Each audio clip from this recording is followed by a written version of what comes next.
بعد ظهور نتيجه الثانويه العامه السؤال بتاع كل سنه: يا مستر، هو انا لو عملت التظلم هيدوني الدرجات بتاعتي؟ بص يا حبيبي، بص يا بابا، التظلم سلاح ذو حدين. ازاي سلاح ذو حدين؟ يعني انت ممكن تروح تعمل تظلم عشان تاخد درجات، يتاخد منك درجات، يطلع انك انت كنت اصلا واخد زياده عن حقك.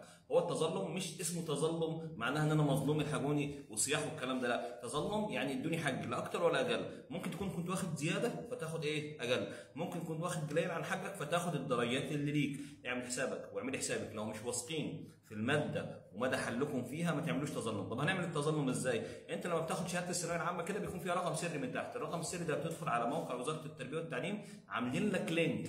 اللينك ده للتظلمات، هتدخل الرقم السري هتعرف ان انت فلان او فلانه، وهو هتحدد في اللينك ده عدد المواد اللي انت عايز تعمل فيها ايه؟ التظلم. بعد ما تعمل عدد المواد ده هيقول لك روح لاقرب بريد او اقرب مكنه فوري، هتورد عن كل ماده 300 جنيه. تمام كده؟ وبعد ما هتورد هتدخل هم هيعرفوا هناك، انت هتبعت لهم كده ايه؟ كود هينزل لك في الاستماره، هتدخل الكود ده هم يعرفوا كده انك انت اللي بعت الفلوس.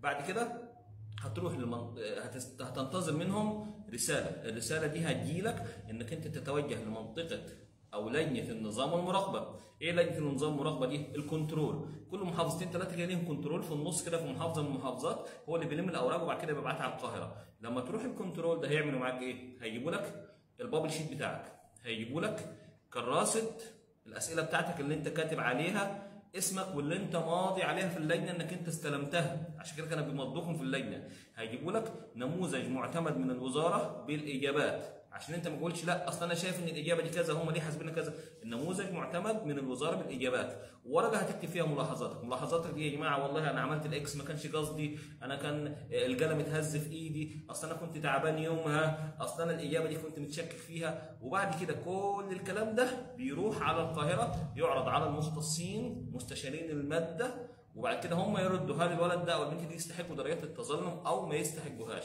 ولكن ما تقوليش اصل انا حللها في كراسه الاجابه صح لكن في البابل شيت غلط. كراسه الاجابه دي ورقه اسئله، ما يهمناش او ما يهمهمش انت حللها فيها ازاي. يعني هتكتب في ورقه الملاحظات مثلا اصل انا حللها صح في ورقه اصل انا حللها صح في كراسه الاجابه، هم ما لهمش غير انك انت حللها ازاي في البابل شيت.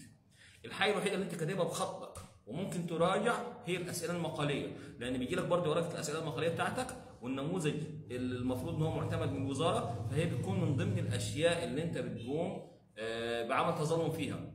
وطبعا معروف المقالي في كل ماده ما بيزيدش عن درجه ونص لغايه 4 درجات، فمش هي الحاجه اللي تستاهل انك انت تروح عليها، وخصوصا انك انت ممكن تنزل فيها كمان. اعمل حسابك ان التظلم سلاح ذو حدين. بيعرضوا عليك ورقه المقالي، بابل شيت، كراسه الاسئله، بيدوك ورقه ملاحظات اكتب فيها ده كله، والورق بيروح القاهره عشان كده انت وردت فلوس عشان المصاريف دي مين اللي هيدفعها؟ الورق هيروح القاهره ويرجعوا تاني يردوا عليك هل انت تستحق تاخد درجات ولا ما تاخدش درجات. ومفيش في الثانويه العامه حاجه اسمها درجه رأفه. الناس اللي بتسالني على الخاص: يا مستر في درجات رأفه؟ مفيش درجات رأفه في الثانويه العامه. الثانويه العامه حقك هتاخد حقك بالظبط، حقك ثم حقك، مش هنزود عليه ولا ننقص عليه. مفيش رأفه في الثانويه العامه. الرأفه بتكون في اولى ثانوي، ثانيه ثانوي، بتكون في الكليات على حسب الناس ما تشوف اللي هم الدكاتره بتوع الجامعه، انما الثانويه العامه ليس بها درجات رأفه. جود لك، وكل واحد يخلي باله قبل ما يروح هل هو يستحق التظلم ده يتعمل ولا ممكن بدل ما ينفعه